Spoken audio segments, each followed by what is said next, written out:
다 같이 기도하겠습니다.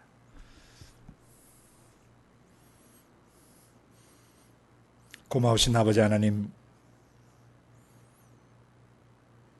지난 한 주와 또 지난 6년간의 이곳에서의 삶을 인해 감사합니다. 참으로 많은 일들이 있었고 참으로 많은 그런 파란 곡절들도 있었습니다. 그런 아버지 하나님, 이곳에서 거룩한 군대를 모으시고 마지막 추수 군대들을 일으켜 주시며 그 추수를 지휘해 갈 수 있는 소중한 지도자들 이곳에 불러 모아 주시고 기초를 다져 주시고 연단해 주시고 일으켜 세워 주시고 기름을 부어 주신 것을 감사합니다. 아버지, 이제 이곳에서의 마지막 예배의 날, 오늘 또다시 아버지 하나님의 은혜를 우리가 의지하며 나아갑니다. 지난 수년간 이곳의 삶을 저희가 정돈하고 이제 도심 속으로 침투해 들어가는데, 아버지 하나님, 이곳에서 저희가 꼭 듣고 나가야 될 말씀을 오늘 들려주시기를 원합니다. 이 세대와 다음 세대, 주님이 재림하시는 그 순간까지의 그 역사를 저희가 이루기 위해 감당해야 될 영역들을 보여주시며 들려주시고 깨닫게 해주시기를 기도합니다.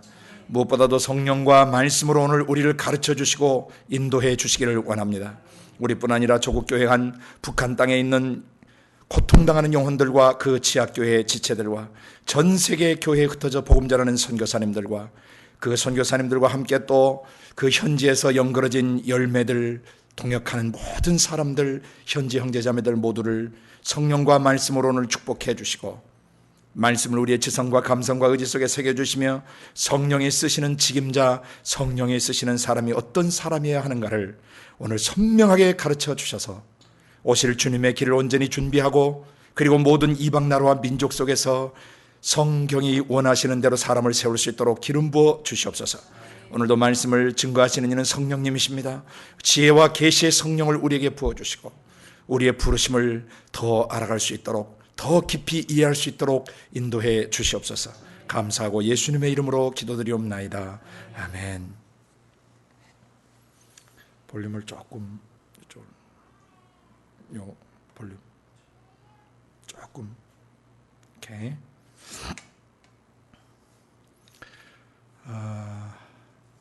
2007년 5월에 이곳에 들어왔다가 이제 만 6년 만에 하나님이 또 이제 성막위에 구름이 뜬 것처럼 하나님이 이제 또 다른 것으로 출발하라고 사인을 주셨습니다. 그래서 남은 일주일 동안 각자 또 이곳에서 주셨던 은혜들, 또 이곳에서 깨우치게 하셨던 것들을 좀 정돈하면서 감사와 축제 예배가 한 주간 동안 계속되었으면 좋겠습니다. 이제 광야로 또 갑니다.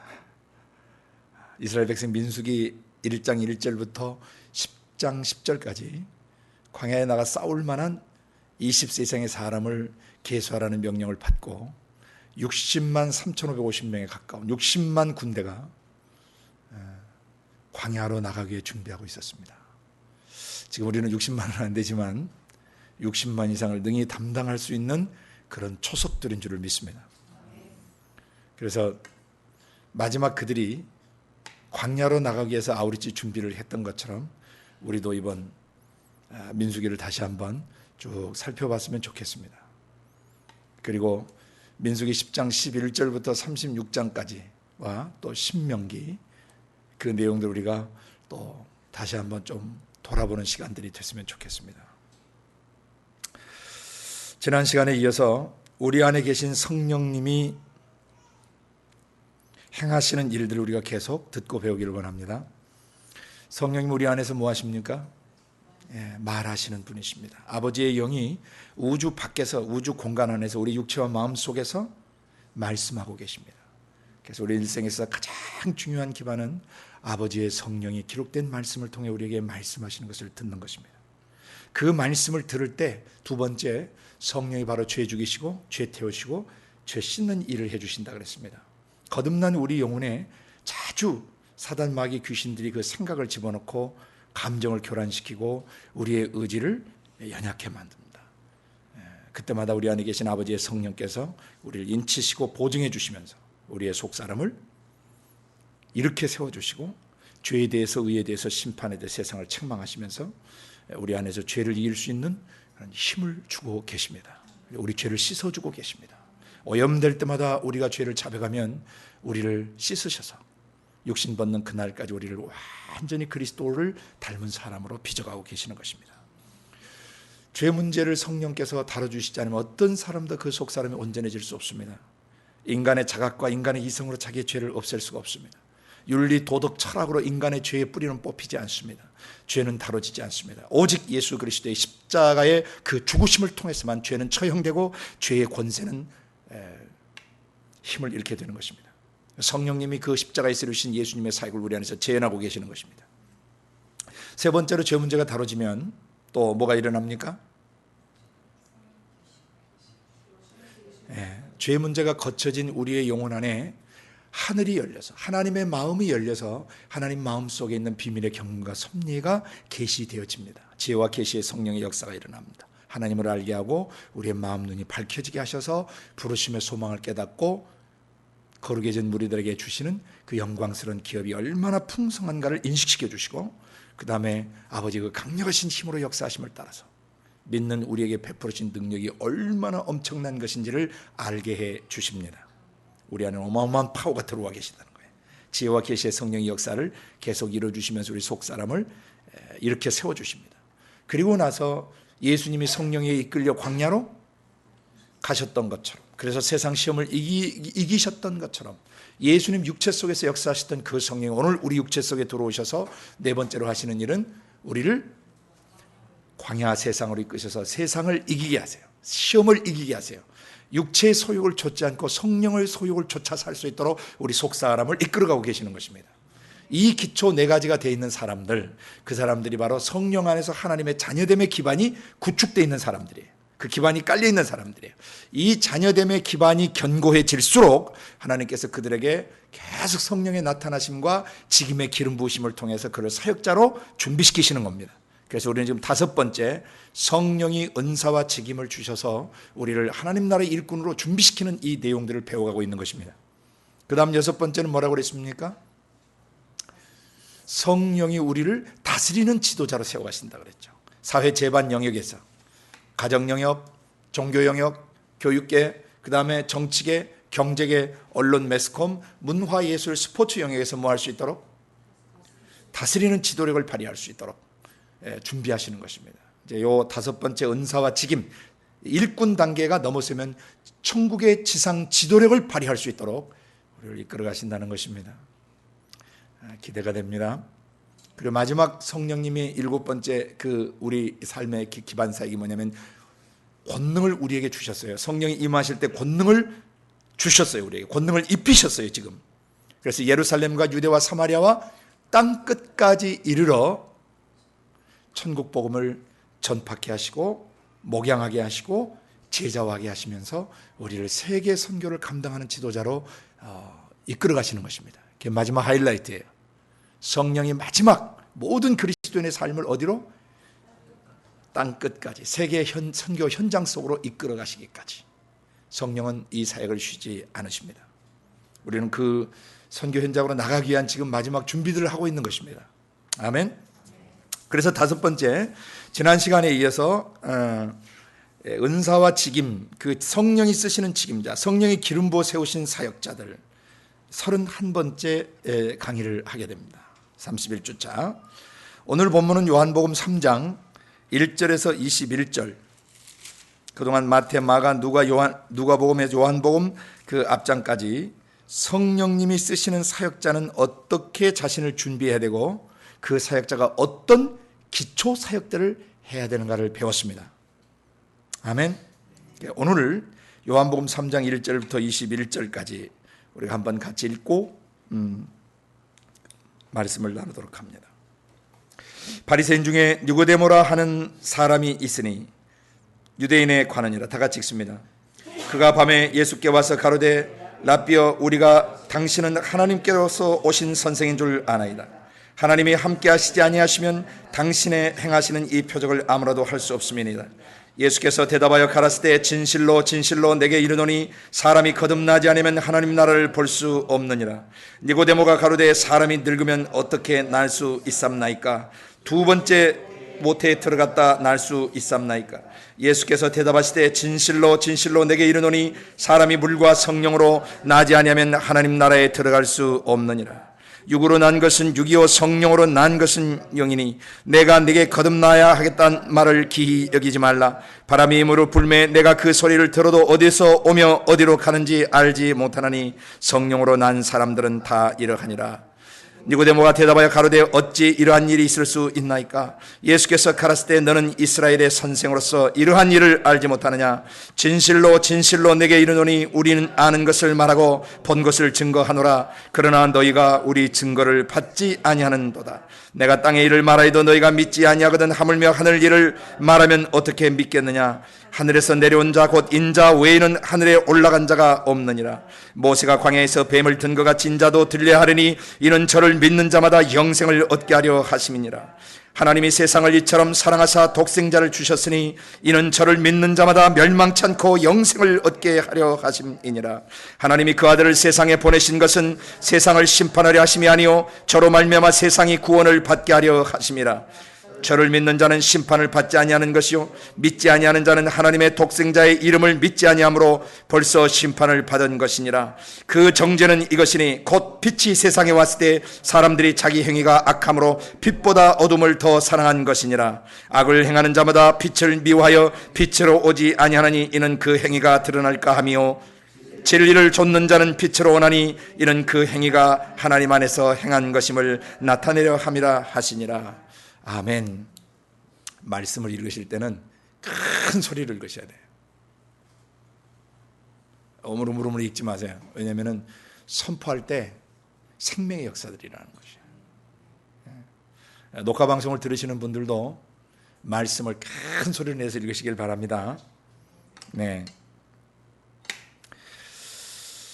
성령님이 이 쓰시는 사역자, 성령이 기름 부어 쓰시는 이 직임자들은 어떤 준비를 하고 있어야 되는가? 제일 중요한 것은 요한복음을 통해서는 그 말씀이 누구신가를 알아야 된다 그랬어요. 그래서 1장에서 그 말씀이 어떤 분이신지 여러모로 증거했습니다.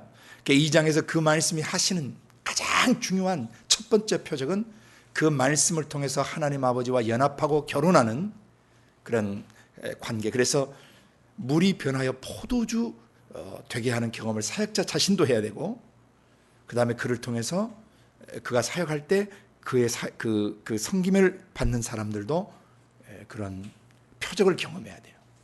물이 변하여 새로운 포도주가 되는, 옛사람이 정돈되어지고 새로운 사람이 되어지는 이 사역을 할 줄 알아야 돼요.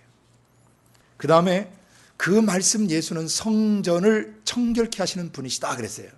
그러니까 아버지의 성령이 우리 속에서 말씀을 깨닫게 하실 때 그 말씀이 우리의 생각과 감정과 의지 속에 들어와 있는 세상적이고 정욕적이고 마귀적인 것들, 장사하는 집으로 만들고 강도의 소굴로 만들어버린 내면 세계를 둘러엎을 수 있어야 되고 후려칠 수 있어야 되고 내쫓을 수 있어야 되는 것이죠. 사역자 자신이 증거하는 말씀으로 자기 속에 있는 그런 문제를 쫓아낼 뿐만 아니라 상대방 영혼 속에 있는 그런 문제를 청결케 할 수 있는 사람이 되어야 한다는 것입니다. 아멘. 그 다음 예루살렘에 머물면서 표적을 많이 행하시자 사람들이 예수님을 믿고 예수님께 몰려들었다고 그랬어요. 그때 사람에게 자신을 자기 몸을 의탁하지 않으셨어요. 왜? 인간이라는 어떤 존재인가를 너무나 잘 아세요. 그리고 그 사람 속에 무엇이 있는가를 너무나 잘 아셨기 때문에 사람이라는 어떤 존재인가, 사람에 대해서 증거를 받으실 필요가 없으셨다고 돼 있어요. 그게 무슨 말입니까? 사역자는 자기가 사역해야 될 사람들의 상태를 정확히 알아야 된다. 세 가지 지난 시간에 핵심으로 얘기를 드렸어요. 변질되지 않는 때 인간의 영의 원형을 얘기했죠. 창조의 원형, 하나님의 형상과 모양을 덧입은 상태. 에베소 1장 3절에서 5절 표현을 한다면 하늘에 속한 모든 신령한 복으로 복받은 상태에 있고 거룩하고 흠이 없게 선택된 상태에 있었으며, 그래서 거룩하고 흠이 없기 때문에 신의 아들딸, 하나님의 아들딸로서 예정된 존재였다. 그것이 창조의 원형이에요. 아멘. 하늘에 속한 신령한 복으로 복받았다는 것은, 복은 하나님의 형상과 모양을 덧입은 상태가 복이라고 그랬습니다. 아멘. 그러니까 사람은 원래 하나님의 형상과 모양을 덧입은 하늘에 속한 모든 신령한 복으로 복받은 상태에 있었어요. 그래서 하나님과 함께 공동 통치하는 단계까지가 복의 영역이에요. 신적 지혜와 신적 감성을 가지고 만물을 하나님과 함께 다스리는 것이죠. 왕권을 발동하는 것입니다. 사랑으로 다스리고 섬김으로 다스리고 희생으로 다스리는 그러한 지도력, 그것이 원래 인간이 가지고 있던 창조의 원형 상태, 그게 복받은 상태예요. 그러니까 하나님의 형상과 모양, 신적 성품을 덧입고 있었기 때문에 거룩하고 흠이 없는 상태에 있는 것이죠. 그런 상태로 선택된 것입니다. 사람은 창세전에. 그리고 창세전에 사람은 거룩하고 흠이 없기 때문에 신의 아들, 딸들에게 손색이 없었어요. 그래서 신의 아들, 딸로 예정되어 있었던 것입니다. 천국 갈 것이냐 지옥 갈 것이냐가 예정된 것이 아닙니다. 선택과 육이라는 말은 성경에 그런 교리로 나와 있지 않습니다. 그건 사람이 만든 것입니다. 하나님을 믿으면 영원한 생명을 얻는 거고, 하나님을 믿지 않으면 영원히 단절돼서 버려지는 것이에요. 예정, 운명적으로 예정되어지지 않았다는 것입니다. 범죄 이전에, 태초 이전의 사람은 예정된 것이에요. 뭘로 예정되면 하나님의 아들, 딸로 예정된 것입니다. 만약에 하나님의 아들, 딸 중에 어떤 사람은 천국에 가도록 예정되어 있고 지옥에 가도록 예정되어 있다면 그건 하나님 성품에 심각한 문제가 있으신 거예요. 사람이 어떤 아기를 낳는데 한 놈은 천국 갈 놈, 한 놈은 지옥 갈 놈으로 낳는 부모가 있다고 합시다. 그 정상적인 사람입니까? 아니요. 그리고 창세기 1장 26절에 말씀하셨잖아요. 우리의 형상과 우리의 모양대로 사람을 만들었어요. 그럼 우리의 형상과 우리의 모양으로 사람을 만드는데 우리의 형상과 모양 중에 어떤 것은 지옥 갈 수도 있고 어떤 것은 천국 갈 수도 있다. 이게 말이 됩니까? 그래서 그 교리가 틀린 것이에요. 아주 잘못된 것이에요. 에베소서 1장 3절에서부터 5절까지의 문맥을 무시하고 사람의 생각을 집어넣은 것입니다. 그 문맥에서 동사가 3개 나오는데, 복 주시고 선택하시고 예정하시는 동사가 3개 나오는데, 거기 그 문맥에서 본 동사는 선택하다는 동사 하나예요. 거룩하고 흠이 없도록 창세 전에 택하셨어요. 나머지 복 주시고와 예정하다는 분사 그 동사예요. 그러니까 복 주시면서 복 주시고 택하신 거고 예정하셔서 택하신 거예요. 아멘. 본동사에 걸리는 것입니다. 그렇기 때문에 그걸 여러분이 잘 이해하셔야 돼요. 인간의 원형이 뭐냐? 복받은 상태고 거룩하고 흠이 없는 상태, 기스나지 않는 영혼과 육체를 가지고 있었단 말입니다. 그러니까 하나님의 아들, 딸로 예정이 된 것이에요. 손색이 없어요. 하나님의 영광의 형상의 모양으로 만들어졌기 때문에. 아멘. 예.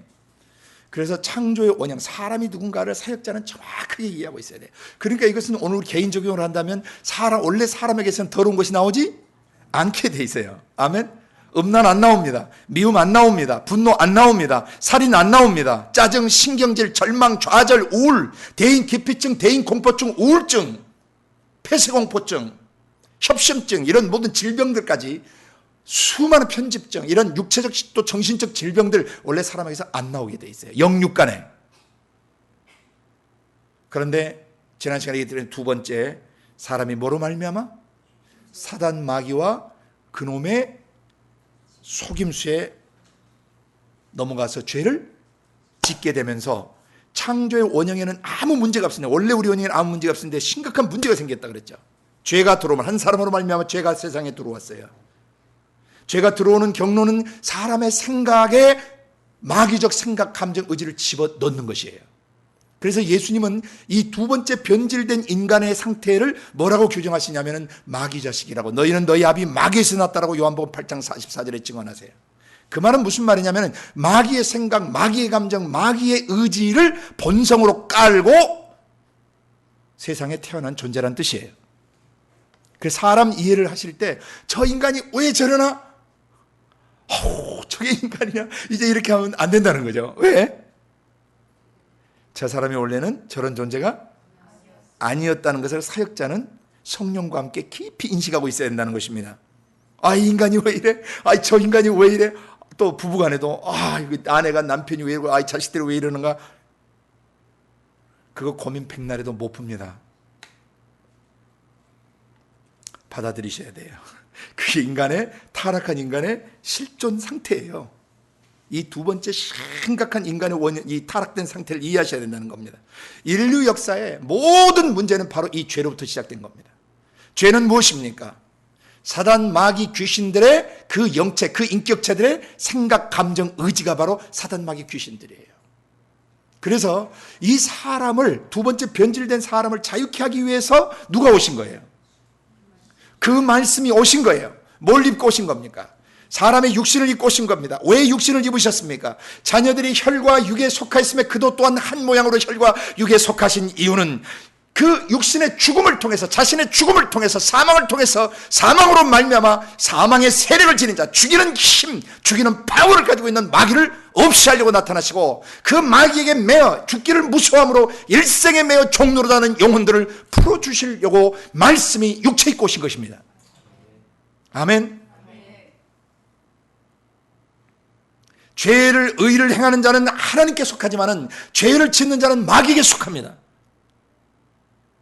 하나님의 아들이 육신을 입고 이 세상에 그 말씀이 나타나신 이유는 마귀가 하는 짓거리를 멸하려고 나타나셨다고 요한일서 3장 8절에 증거합니다. 아멘. 왜 오셨습니까? 인자가 마귀를 향해서는 마귀의 사망의 세력을 죽이는 힘을 지니는, 마귀의 죽이는 파워, 사람을 변질시키는 그 파워, 사람의 생각과 감정과 의지를 오염시키고 더럽히는 그 마귀의 파워를 없애버리시려고 오신 겁니다. 할렐루야. 지금 우리 속에 와 계세요. 성령과 말씀이 우리 속에서 일을 하시는 겁니다. 영원히 우리를 자유케 하시는 것입니다. 동시에 죄범한 우리를 위해 자신의 생명을 대속물로 주어 우리를 섬기시려고 오신 거예요. 잃어버린 영혼들, 창조의 원형을 잃어버린 사람들, 하나님의 영광의 형상의 모양이 깨져버린 사람들, 지성과 감성과 의지의 맛이 가버린 사람들, 그래서 지성과 감성과 의지의 갈등이 오랫동안 있어서 육체의 질병이 있어서 영혼과 육체의 병이 든 사람들을 고쳐주시려고 오셨어요. 누가복음 13장 31절 32절에 예수님이 말씀하십니다. 오늘과 내일 내가 귀신들을 쫓아내고 병을 낫게 하다가 제3일에 온전케 해드리라. 무엇을 온전케 하신 겁니까? 죄와 죽음과 질병이 있는 사람들을 그 죄와 죽음에서 완전히 자유케 할 수 있는 그 완전케 하시는 사역을 위해서 예수님이 죽으실 것을 말씀하신 거예요. 대신 죽으시는 겁니다. 죄는 우리가 짓고 그 죄값은 우리 주님이 대신 짊어지신 거예요. 너는 살아라. 나의 살, 나의 피, 인자의 살, 인자의 피, 곧 말씀이 육화되어 오셔서 레마로 주시는 이 생명의 말씀을 먹고 너는 살아라. 그래서 오늘 요한복음에서 증거되어지는 그 말씀, 예수가 누구신가를 이해하는 것은 굉장히 중요한 것이에요. 아버지 품속에 계시는 독생하신 하나님 자신이에요. 아버지 하나님의 생각과 감정과 의지가 그 안에 계시는데, 그 생각하시고 느끼시고 뜻하신 것을 말로 표현해내실 때 그 말씀이 육체를 입고 세상에 오셔서 변질된 인간의 원형을 회복시켜 주시는 것입니다. 인간의 원형은 너무나 아름다웠어요. 하늘에 속한 모든 신령한 복으로 복받은 상태예요. 그리고 거룩하고 흠이 없게 선택된 존재였고 영광스러운 신의 아들, 딸로 예정됐던 인물들입니다. 모든 사람은 예정됐습니다. 사람이라고 생긴 모든 사람은 그가 어떤 죄 가운데 있을지라도 그는 창세 전에 예정돼 있던 사람인 것입니다. 어떻게? 신의 아들, 딸이 되도록 예정된 것입니다. 우리는 그 사람들을 살려내기 위하여 지금 존재하고 있는 것이죠. 아멘. 그래서 사람이 죄로 말미암아 망가진 상태를 어떻게 회복시켜야 되느냐. 오늘 그것 요한복음 3장 1절부터 21절에 그 사람을 다시 살려내는 것의 중요성을 얘기하고 있는 것이에요. 아멘. 이 죽어버린 사람, 하나님과 단절돼 버린 사람, 하나님의 영과 인간의 영이 죄로 말미암아 단절됐어요. 사고방식과 감성체계와 의지체계 속에는 마귀적 죄의 본성이 자리 잡고 있고, 그것이 본자아가 되어버리고, 그것이 자기 인격이 되고 자기 성향이 되고 기질이 되어버린 사람들, 그 사람들을 원형으로 회복시켜 주시려고 아버지께서 성령과 말씀으로 우리 속에 계시는 것입니다. 그래서 그 말씀 예수가 성전을 청결케 하시고, 그 다음에 자기를 따르는 사람, 표적을 보고 따르는 사람들에게 자신을 의탁하지 않으신 이유, 성령이 오셔야만 의탁하실 수 있어요. 성령으로 거듭나야만이 그 사람과 위탁관계에 계실 수가 있어요. 성령이 들어오지 않으면 인간의 영과 인간의 육신과는 어떤 위탁관계도 온전히 일어날 수가 없어요. 불가능해요. 그건요. 역사가 증명해주고 여러분의 삶이 증명해줍니다. 사람은 다 거짓되고 다 편집되고 만물보다 거짓되고 심히 부패한 게 사람의 마음이라고 그랬어요. 정으로 잠깐 엮여지는 것 같지만 감정이 상하면 그 정부는 깨지는 것입니다. 인간관계의 숱한 부서짐들, 숱한 관계의 그 망가짐들은 인간이 죄인이라는 증거예요. 그래서 이 두 번째 파괴된 인간을 세 번째 창조의 원형으로 회복시켜 주시기 위해서 그 말씀 예수가 오셨고, 이 두 번째 하나님과 단절되어 있는 상태에서 다시 하나님과 연결된 상태로 가기 위해서 그 말씀 예수를 믿어야 돼요. 에덴 동산에서 아버지의 영에서 나오시는 그 말씀 예수를 거부함으로 첫사람 아담과 이브가 하나님과 영원히 단절됐어요. 그러나 하나님의 그 단절의 상태를 버려주시고 곧바로 찾아오셔서 죄를 자복하고 토해내게 하시고 그들에게 언약을 주셨어요. 여인의 후손이 오셔서 너를 구원해 줄 것에 대해서, 원수의 머리통을 박살낼 것을, 그리고 너를 구원해 줄 것을 약속해 주셨어요. 그래서 오늘 이 세 번째 인간의 원형해보, 사람이란 어떤 존재냐?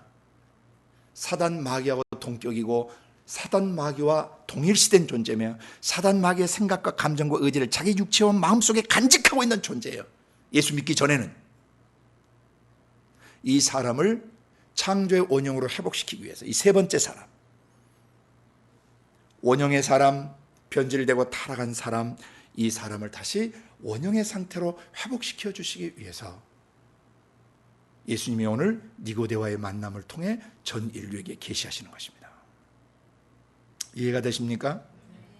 그래서 사역자라고 하는 사람, 성령과 동역해야 될 그런 사역자, 성령이 쓰시는 직임자들은 굉장히 중요한 몇 가지 사실을 오늘 3장 1절부터 21절에서 숙지하고 있어야 됩니다. 첫째, 거듭남이라는 것이 뭔가를 정확히 정돈하고 있어야 돼요. 오늘 본문에서 거듭남이라는 것이 주제입니다. 거듭나는 게 뭐냐? 거듭나는 것은 영혼이 구원을 받고 영원한 생명을 얻는 것이다라고 본문 안에서 정의를 내려주고 있습니다. 누구든지 저를 믿는 자마다 멸망치 않고 영생을 얻게 하려 하심이니라. 요한복음 3장 16절이 니고데모와의 대화 속에서 나온 것인 줄 아는 사람 많지 않습니다. 왜? 그 구절만 탈랑해 왔기 때문입니다.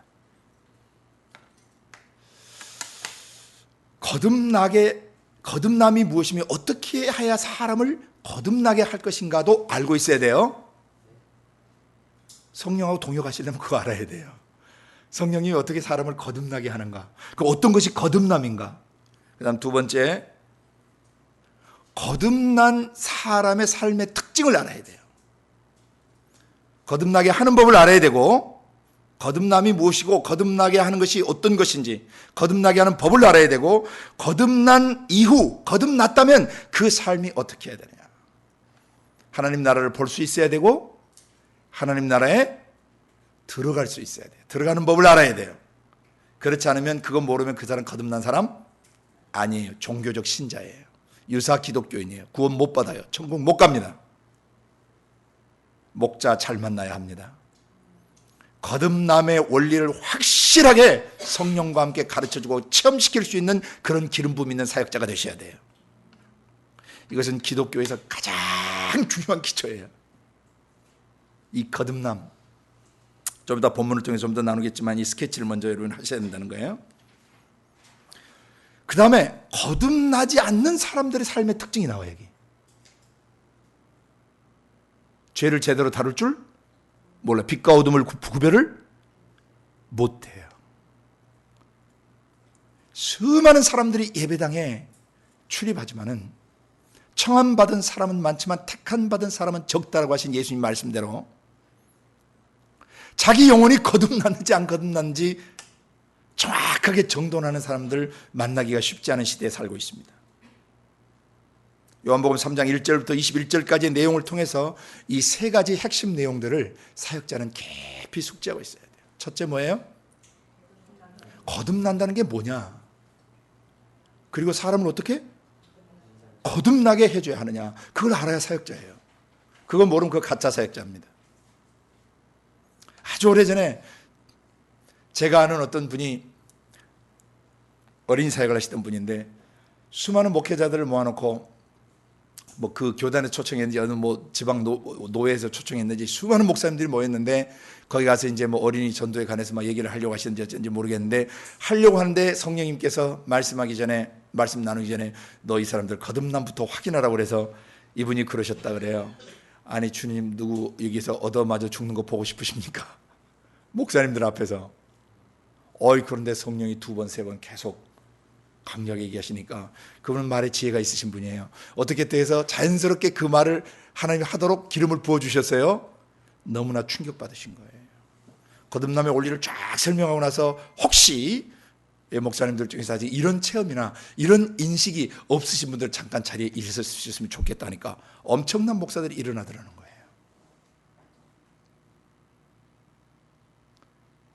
그럼 그 밑에 영혼들은 어떻게 되는 것이에요? 다 지옥 가는 것이죠. 이런 시대에 살고 있어요, 여러분. 종교화된 기독교인들, 생명 없는 교리적 지식으로 쩔어 있는 외식주의자들. 이 첫 번째 거듭남이란 무엇이며 어떻게 해야 사람을 거듭나게 하는가는 이 원리가 오늘 여기 게시되어 있어요. 여기서 예수님은 그 말씀, 예수는 거듭나게 하시는 분이에요. 그 말씀은 우리의 영혼을 거듭나게 하시고, 두 번째로 거듭난 이후의 삶이 어떤 것인지 가르쳐 줄 수 있어요. 그 핵심은 뭐예요? 하나님 나라를 볼 수 있어야 되고 들어갈 수 있어야 돼. 그러면 자기 자신이 하나님 나라도 보지 못하고 하나님 나라 들어가는 법을 모르는데 어떻게 양들을 하나님 나라 보게 하고 하나님 나라에 들어가게 가르쳐 주냐 이 말이죠. 본문에서 그 말씀 예수는 우리로 하나님 나라를 보게 하시고 하나님 나라에 들어가게 도와주시는 분이세요. 아멘. 이거 하이라이트, 이게 아주 가장 중요한 클라이막스예요. 거듭났다는데 하나님 나라를 볼지를 못해. 그리고 하나님 나라에 들어간다는 개념이 뭔지를 몰라. 이 사람 구원의 확신 다시 짚어줘야 합니다. 아마 한국 교회 아니라 전 세계 동시대 교회 안에 당신 하나님 나라를 볼 수 있습니까?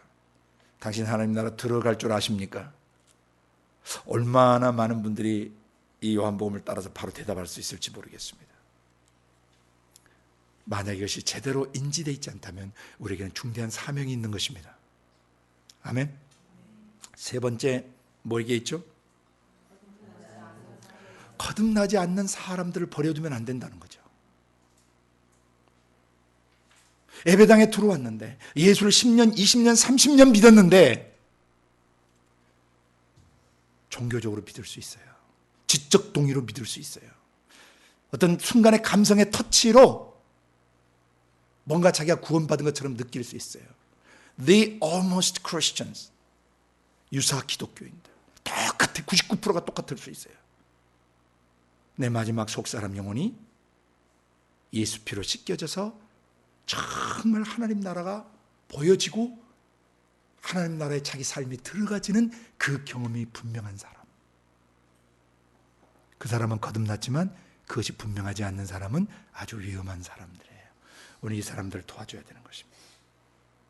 여기에 한 위대한 선생이 나옵니다. 유대 민족의 지도자였습니다.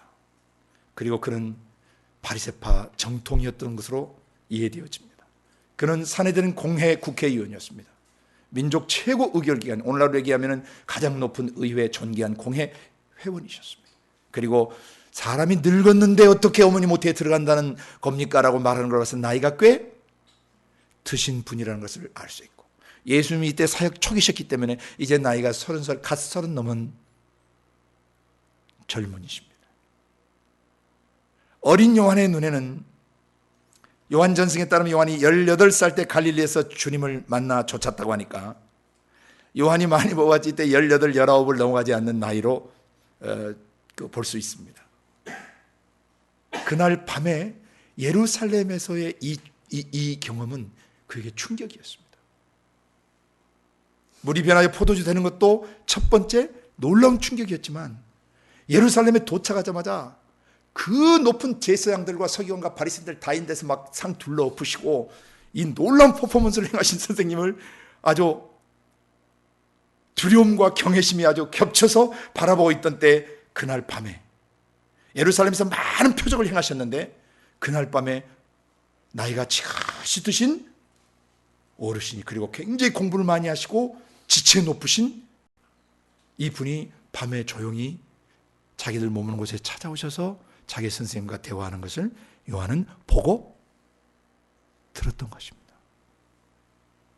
그리고 그가 훗날 100세에 가까운 나이 때 요한복음을 기록하면서 형님들이 놓쳤던 바로 그날 밤에 니고디모의 만남 사건을 그는 성령의 감동을 받아서 기록을 했습니다. 1절부터 보시길 바랍니다. 바리새인 중에 니고데모라 하는 사람이 있었습니다. 유대인의 관원이었습니다. 존귀한 공회 회원이라는 뜻입니다. 사내들은 국회의원이세요. 민족 최고 의결 기관에 계신 분이고, 바리새인들은 부자였습니다. 상공계열에 종사하던 사람들이고 지식층이었으며 경제적으로 굉장히 그 부유함을 가지고 있는 사람이고, 전승에 의하면 그 당시 바리새인들이 한 500여 명 됐다고 합니다. 이들은 유대 민족의 양심의 표준이었고 윤리 도덕의 기준이었으며 그 경건하기로 유명했던 사람들인데, 예수님 앞에는 이들이 얼마나 간사하고 교활하고 외식하는 자로 보였는지 모릅니다. 사람들은 속일 수 있었지만 하나님이신 예수 그리스도를 속일 수는 없었습니다. 그런데 그 유대인 중에, 그 바리새인 중에 이 니고데모라는 어른은 굉장히 겸손했던 것으로 추정됩니다. 왜냐하면 낮에 왜 원하셨는지 알 수 없지만 어쨌든 그 다음 절에 보면 밤에 오셨다고 되어 있습니다. 그죠? 그분이 밤에 예수님께 왔습니다. 말씀하십니다. 랍비여, 이거부터가 얼마나 겸손한 마음을 지니신 분인 줄 알 수 있어요. 에? 여보게 한다든지 젊은이 한다든지 말씀 좀 나눌 수 있겠나 하시든지 하지 않고 최고의 칭호를 붙여줘요. 랍비여. 그러면서 뭐라고 얘기하십니까? 우리가, 이 말은 바리새인을 대표하는 것이에요. 사내들은 국회를 대표해서 오신 것 같은 느낌을 줘요. 우리가, 이 말은 그분들 사이에 상당한 의논이 있었겠죠. 그죠? 야, 이게 혹시 메시아가 아니겠네. 근데 이게 출신이 베들레헴이 아니고 나사렛에서 왔다. 그러나 이 행하는 표적들을 보면 이것은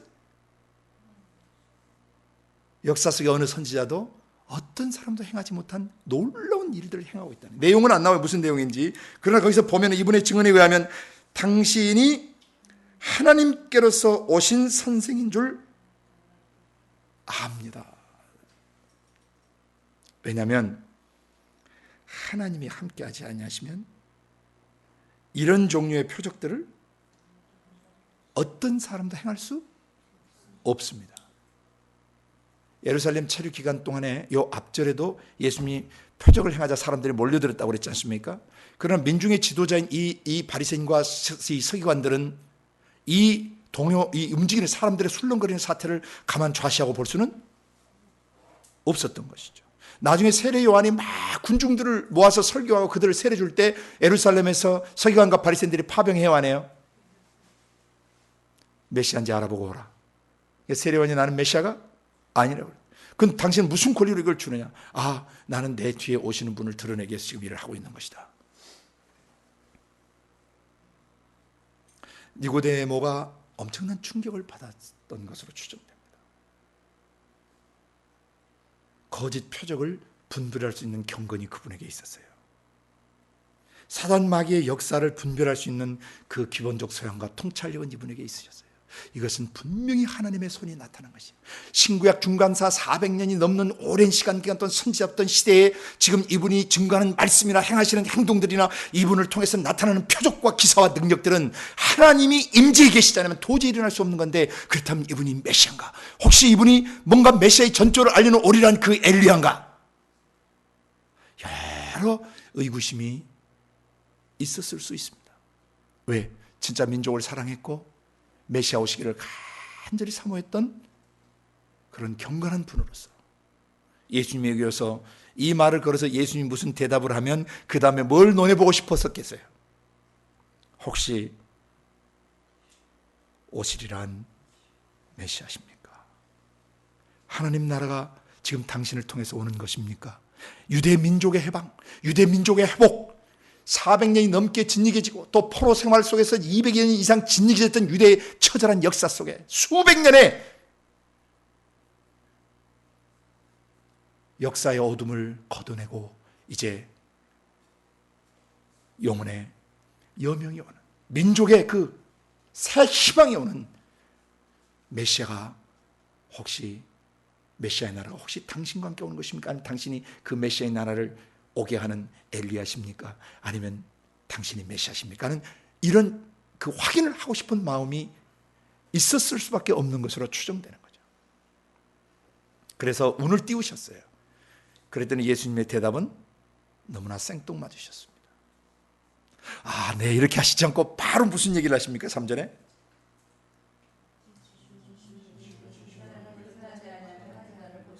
내가 진실로 어르신께, 분명히 예수님이 우리나라에 있었다면 존칭어를 쓰셨을 거예요. 어르신께 제가 진실로 말씀을 드리고 싶습니다. 사람이 거듭나지 아니하면 하나님 나라를 볼 수 없습니다.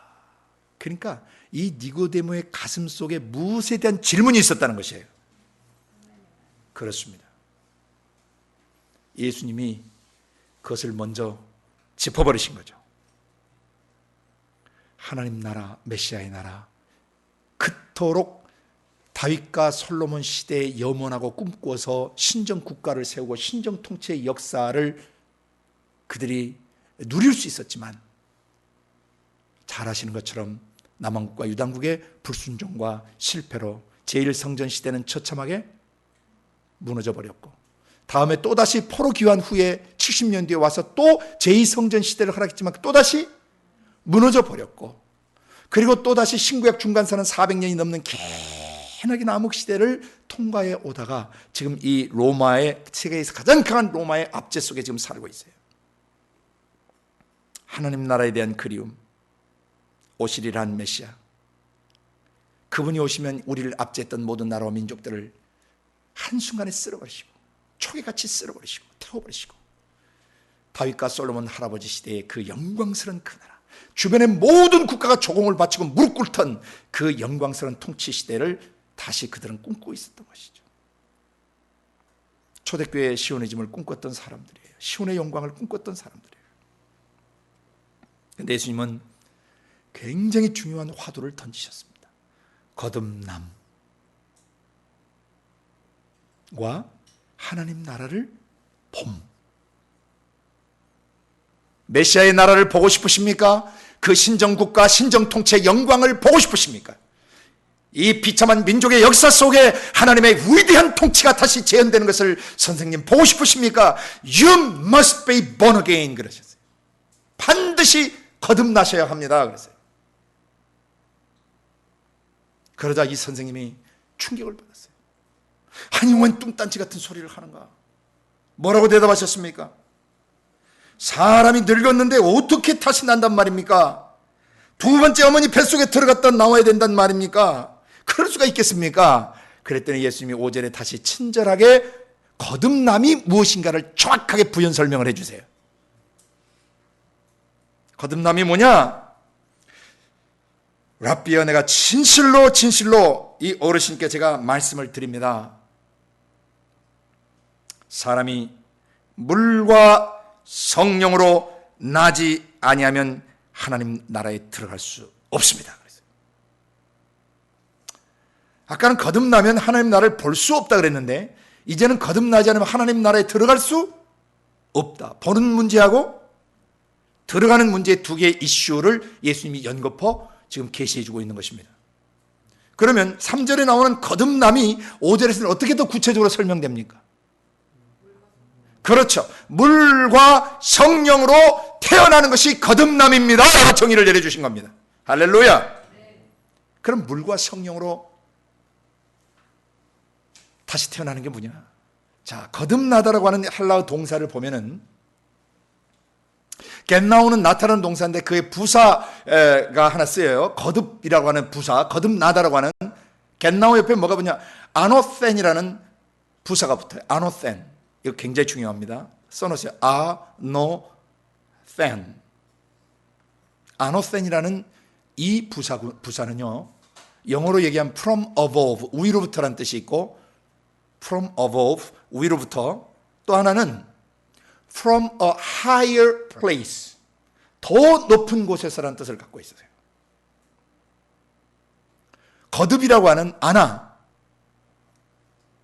영어에 repeat 할 때 그 앞에 그 re를 붙으면 다시 반복의 뜻을 갖잖아요. regeneration 한다든지 그 re가 접두어 리가 붙는 것처럼 헬라에서 아나라는 접두어는 다시라는 뜻도 있고 위로부터라는 뜻도 있어요. 그러니까 거듭이라고 하는 again, 다시 난다라고 번역할 수 있지만 아노센이라는 부사를 뭐로도 번역할 수 있어요? 위로부터, 더 높은 곳으로부터. 이 두 개의 의미를 다 이해하시는 게 좋습니다. 여기는 두 개 다 번역이 가능한 것이에요. 어디서부터 태어나셔야 합니다? 저 위로부터, from a higher place, 더 높은 곳에서부터 태어나셔야 합니다. 그랬어요. 그러면 더 높은 곳에, 저 위로부터 태어난다는 것은 뭐냐? 나중에 이제 땅에서 난 것에 대해서 얘기하죠. 땅에서 난 자에 대해서 요한복음 3장에 또 얘기했죠. 뒤에서요. 땅에서 난 자와 하늘에서 난 자를 얘기해요. 그리고 여기서 또 육으로 난 자와 성령으로 난 자를 얘기해요. 그 뒤에. 대조 개념이에요. 그러니까 거듭나다라는 말은 어디서 낳는 거예요? 저 높은 곳, 하늘로부터 태어나는 것이에요. 어떻게 하늘로부터 태어날 수 있느냐? 성령과 물로만 저 위로부터 태어날 수 있는 것이에요. 그럼 여기 물과 성령일 때 물이 뭐냐? 많은 분들이 여러 가지 해석을 하고 있습니다. 그런데 어떤 분은 대부분 사람들이 이 물을 세례로 번역하시는 분들이 많아요. 근데 세례로 번역하면 조금 무리가 있는 게, 세례는 우리를 거듭나게 하는 게 아니거든요. 그렇죠?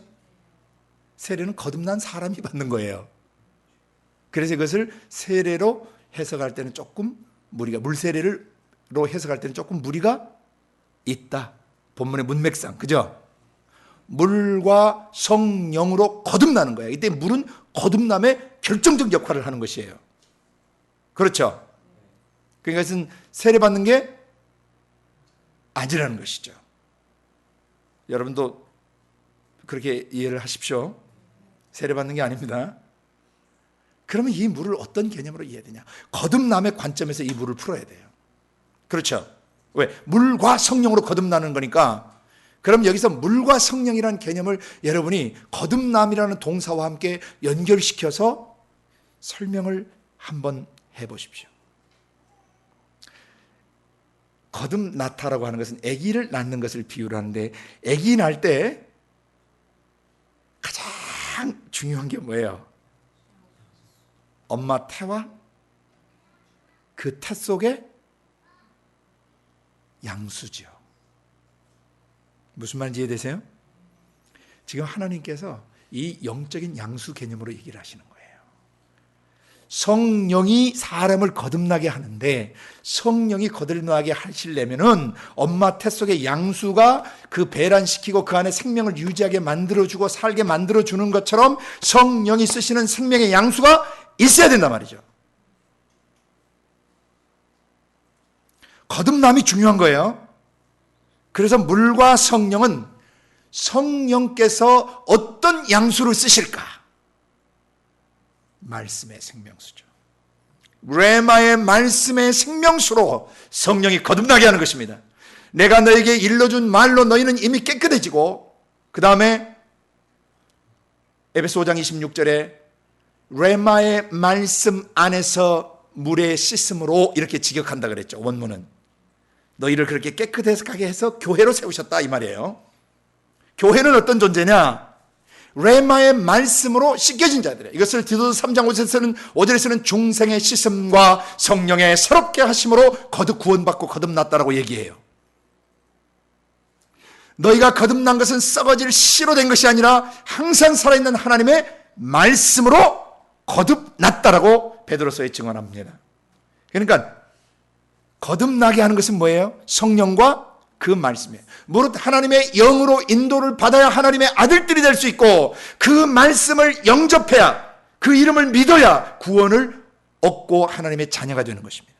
그렇죠? 그래서 이 문맥상 정황을 볼 때 이 물과 성령이라고 하는 것은 성령께서 레마의 말씀, 살리는 것은 살린 것은 영이요 육은 무익하니라. 내가 너에게 이른 말들이 영이요 생명이니라 할 때 그 이른 말들이 헬라 원문에서는 레마입니다. 또 마태복음 4장에 예수님 광야 시험에서 사람이 떡으로만 살 것이 아니요 하나님의 입으로 나오는 모든 말씀으로 살 것이라 할 때 그 말씀도 레마입니다. 성령의 검 곧 하나님의 말씀을 가지라 할 때 그 말씀도 레마입니다. 믿음은 들음에서 나며 들음은 그리스도의 말씀으로 말미암느니라. 로마서 10장 17절에 그 그리스도의 말씀도 레마입니다.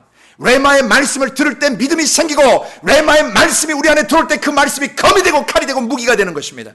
레마의 말씀이 우리 안에 들어올 때 그것이 우리를 살리는 생명이 되고 양식이 되는 것입니다. 여기에 물은 성령과 함께 역사하시는 그런 레마의 말씀이에요. 그런데 니고데모나 이 바리새인들에게는 성령이 주시는 레마의 말씀과의 만남이 없어요. 그러나 이 밤 니고데모는 바로 그 레마의 말씀과 만나신 거예요.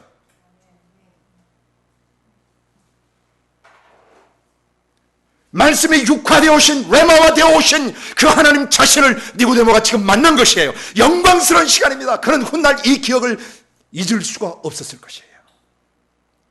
그날 그 밤이 자기 인생이 뒤집어지는 바로 변화의 밤이었던 것이죠.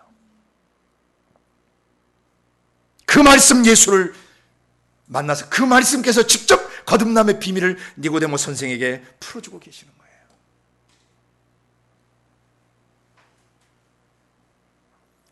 영원한 하늘에 계신 아버지께서 당신의 영에서 말씀을 내서 천지를 창조하시고 만드신 그 만물을 그 말씀으로 붙드시며 존재하는 모든 것들을 그 말씀으로 통치하시고, 영원한 하나님의 나라가 존재하시는 방식, 우리의 삶에 임하시는 방식, 우리를 다스리시는 방식, 우리를 이끌어 가시는 방식, 그리고 세상을 심판하시는 방식은 아버지 영에서 나오시는 그 말씀 예수로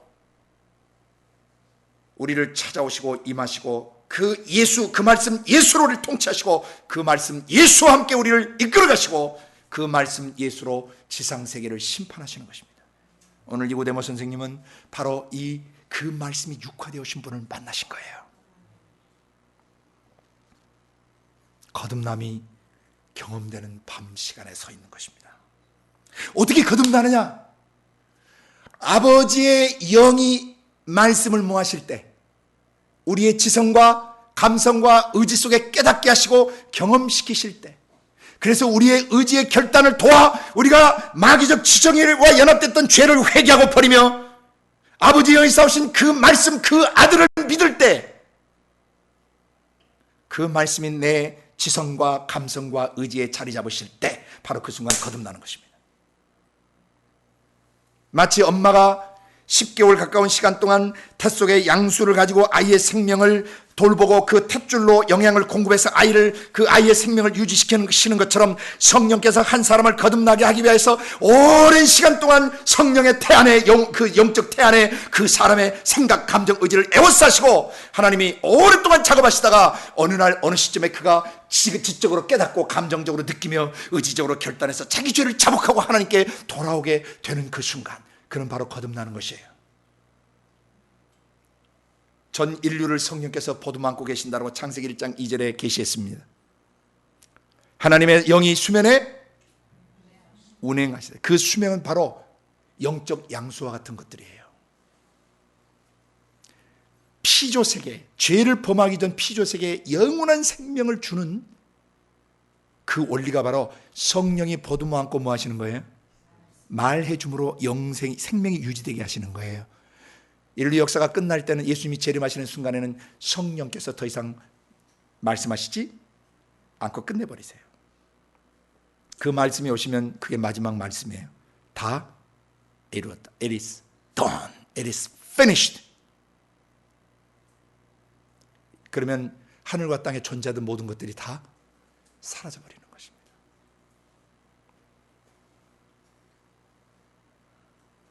어떻게 거듭나느냐? 성령님이 그 사람에게 레마의 말씀을 깨닫게 해주시고 느끼게 해주시고 그리고 그가 의지로 그 말씀을 자기의 지성과 감성과 의지에 받아들이는 순간 거듭나는 것입니다. 그러면 어떻게 되느냐? 그때부터 하나님 나라를 볼 수 있고 하나님 나라에 들어갈 수가 있어요.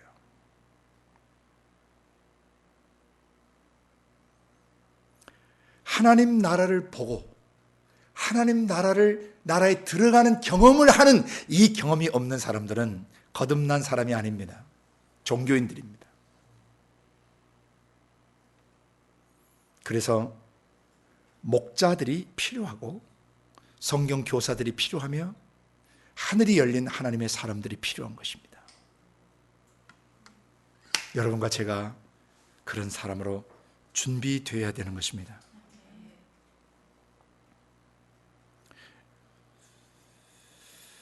하나님 나라를 본다. 하나님 나라에 들어간다. 이게 거듭남의 핵심이에요. 예. 어떻게 하나님 나라를 보고 하나님 나라에 들어가느냐? 이 비밀을 오늘 이해해야 합니다. 하나님의 나라가 어떻게 옵니까?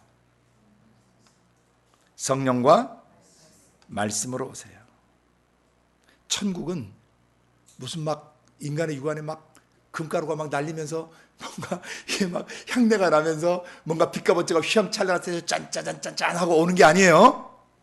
하나님 나라는 볼 수 있게 임하는 것이 아니라 그랬어요. 하나님 나라는 소리 없이 들어와요. 여기 있다 저기 있다고도 못해요. 어디 있어요? 너희 안에 우리의 마음속으로 임하시는 나라예요. 제자들이 기대하고 유대인들이 기대했던 메시아의 나라, 하나님의 나라는요, 시끌벅적하게 오지 않아요. 성령이 예수님 육신 위에 비둘기처럼 소리 없이 사뿐히 내리시는 것처럼, 저 뒤에 설명하는 것처럼 바람이 임의로 불어서 바람 소리를 내지만은 그 바람이 어디로 와서 어디로 가는지를 알 수 없는 것처럼 성령으로 난 사람이 다 이러하다. 하나님의 나라는 볼 수 있게 임하는 것이 아닙니다. 하나님의 나라는 사람의 생각과 감정과 의지의 정확한 경험을 통해서 들어오십니다.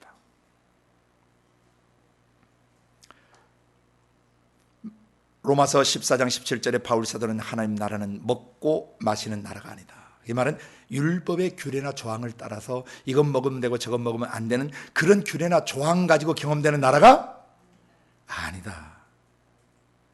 오직 성령 안에서 의와 평강과 희락을 경험시키는 나라다. 동반하는 나라다. 의로워요. 죄 없이 올바로 돼야만 성령 안에서 천국을 볼 수 있고 들어갈 수 있어요. 불의한 자는 하나님 나라를 유업으로 받지 못해요. 통치권 안에 들어가지 못한다는 뜻이에요. 의로워야 됩니다. 사람이 노력하고 애써서 의로워질 수 있습니까? 경건서적 읽으면 의로워집니까? 작정기도 천이라면 의로워집니까? 금식백이라면 의로워집니까? 모임 안 빠지고 잘 나가면 의로워집니까? 의롭게 되는 것은 오직 예수 그리스도의 피를 통해서만 가능한 것입니다. 그 피 속에 있는 영원한 생명을 통해서만 불의한 우리의 불의가 씻겨지고 우리가 의로워질 수 있어요. 죄 없이 올바른 상태가 될 수 있단 말입니다. 아멘. 오직 성령 안에서 의로워야 천국이 경험되는 거예요. 하나님 나라를 볼 수 있고 들어갈 수 있는 거예요.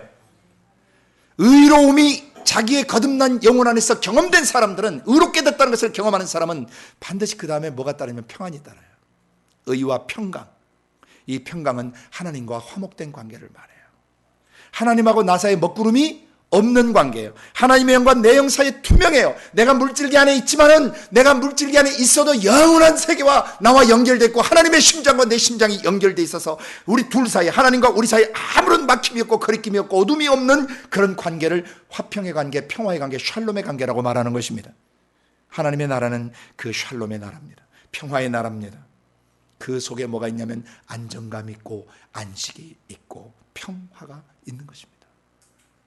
죄가 있는 마음속에서는 그 평화가 경험될 수 없습니다. 불안, 초조, 긴장만이 그의 영혼을 지배하게 되는 것이, 그건 지옥의 나라입니다. 우리 속에 경험되는 불의함들은 지옥이 우리 속에 들어온 것입니다. 우리 속에 경험되는 의로움은 천국이 우리 안에 들어왔다는 것을 보여주는 것입니다. 의와 평강과 희락. 하나님 나라는 기쁨의 나라입니다. 마음에 평안이 있으면요, 기쁨이 있어요. 우리 안에 기쁨과 웃음은 같을 수도 있고 다를 수도 있어요. 예? 기쁜데 울 수도 있죠.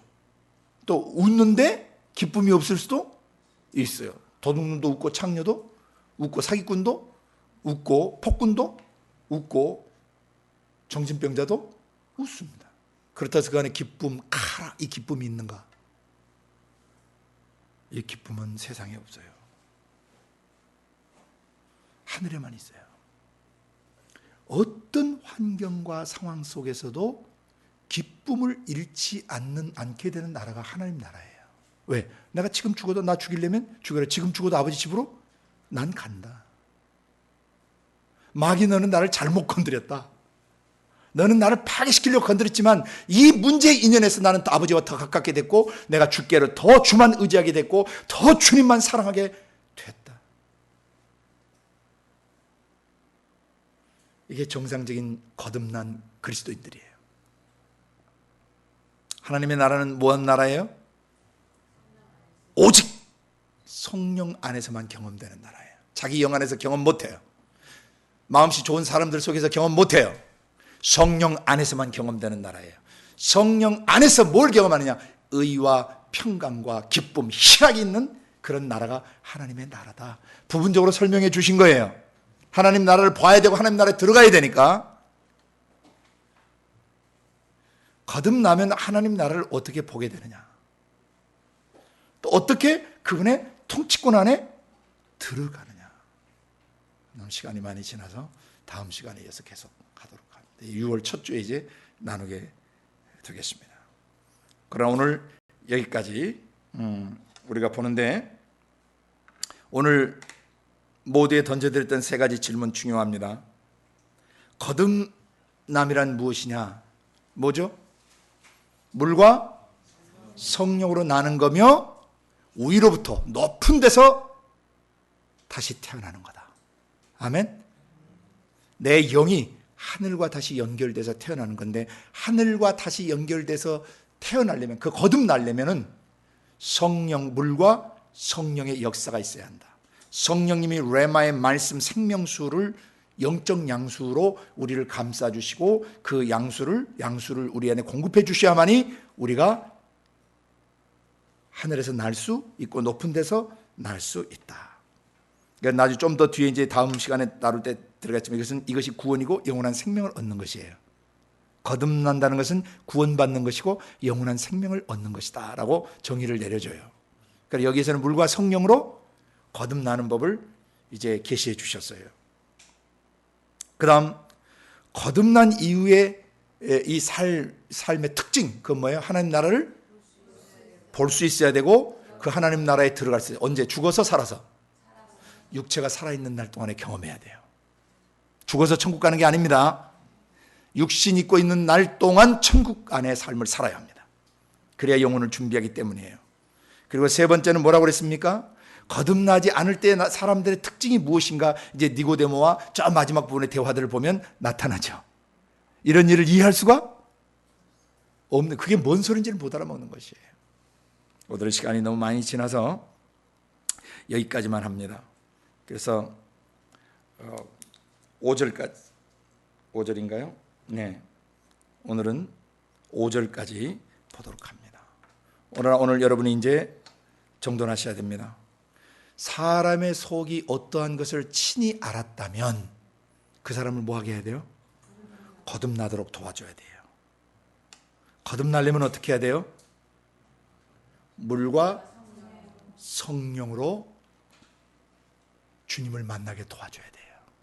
그럼 여러분 안에서 성령의 생명수가 있으면 다른 사람을 살릴 수 있고, 여러분 안에 성령의 생명 양수가 없으면 다른 사람을 살릴 수 없는 것이죠. 성령이 쓰시는 사역자가 되려면은 여러분을 만나는 사람들의 영혼 속에 성령과 함께 생명수를 줄 수 있어야 그 사람을 거듭나게 하는 거예요.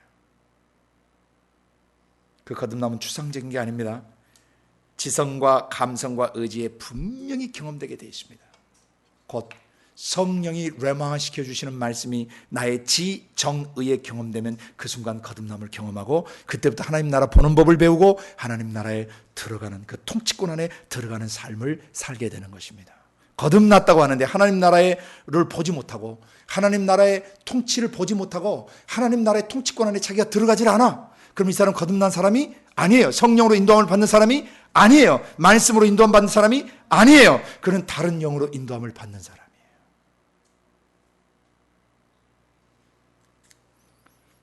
여기까지 여러분 안에 잘 정돈되어지시기를 바랍니다. Are you born again? 여러분 거듭나셨습니까? 하나님 나라를 보시고 계십니까? 하나님 나라 보는 법을 다음 주에 이제 좀 더 구체적으로 배워야 돼요. 하나님 나라 통치 안에 들어가실 줄 아십니까? 아직도 지 생각, 지 감정, 지 의지가 강력하게 살아 움직이는 사람은 하나님의 통치 가운데 들어가는 사람이 아니, 거듭남을 다시 점검해 봐야 돼요. 거듭나면 반드시 들어가게 돼 있어요. 할렐루야. 같이 기도하겠습니다.